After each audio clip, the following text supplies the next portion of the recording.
सुप्रभात। Class 11th की पहली कक्षा में आप सभी का स्वागत है। आज हम लोग क्लास 11th की पहली कक्षा वीडियो के माध्यम से शुरू कर रहे हैं, जिसमें आरोह भाग 1 का काव्यखंड का पहला पाठ पद कबीरदास द्वारा रचित है। इसी का अध्ययन आज हम लोग करेंगे।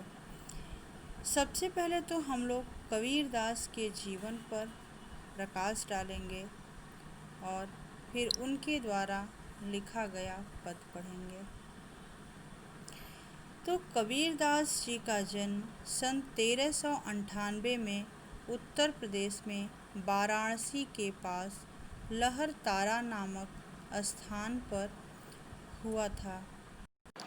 कबीर भक्ति काल के निर्गुण धारा ज्ञानाश्रयी शाखा के प्रमुख कवि हैं।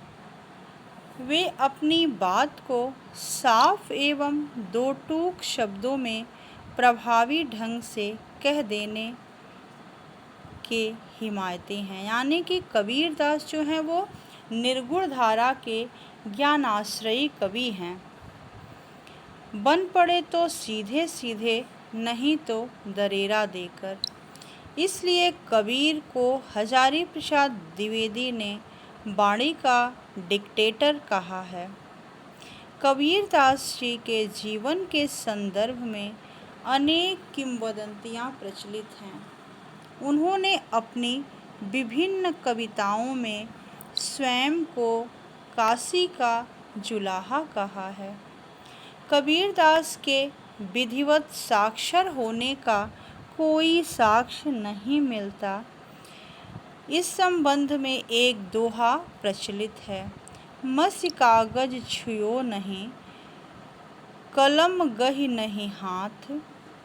जैसे कबीर की पंक्तियां भी इसका प्रमाण देती हैं। उन्होंने देशाटन और सत्संग से ज्ञान अर्जित किया। किताबी ज्ञान के स्थान पर आँखों देखे सत्य और अनुभव को प्रधानता दी है। उनकी रचनाओं में नाथों, सिद्धों और सूफी संतों की बातों का प्रभाव परिलक्षित होता है। वे कर्म कांड और वेद विचार के विरोधी थे तथा जाति भेद, वर्ण भेद और संप्रदाय भेद के स्थान पर प्रेम, सद्भाव और समानता के हिमायती थे। इसलिए वो वेद और आदि के विरोधी थे, क्योंकि वो निर्गुण निराकार ब्रह्म को मानते हैं। उनके ब्रह्म का कोई आकार नहीं है। लगभग सन 1518 में बस्ती के निकट मगहर में उनकी मृत्यु हुई। कबीरदास जी की प्रमुख रचनाएं।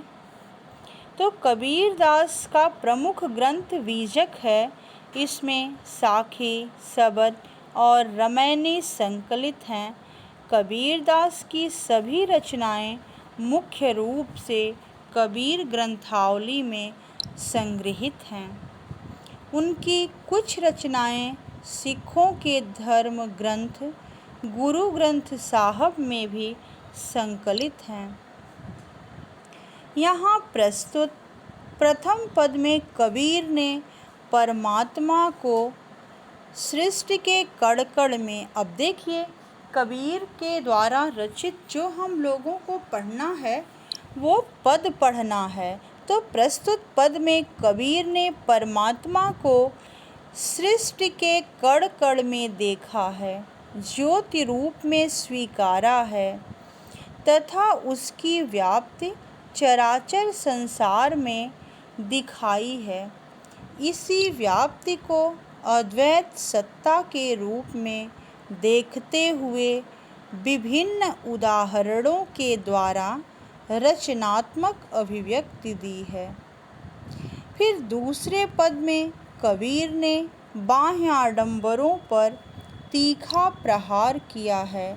साथ ही यह भी बताया है कि अधिकांश लोग अपने भीतर की शक्ति को न पहचानकर अनजाने में अवास्तविक संसार से रिश्ता बना बैठते हैं और वास्तविक संसार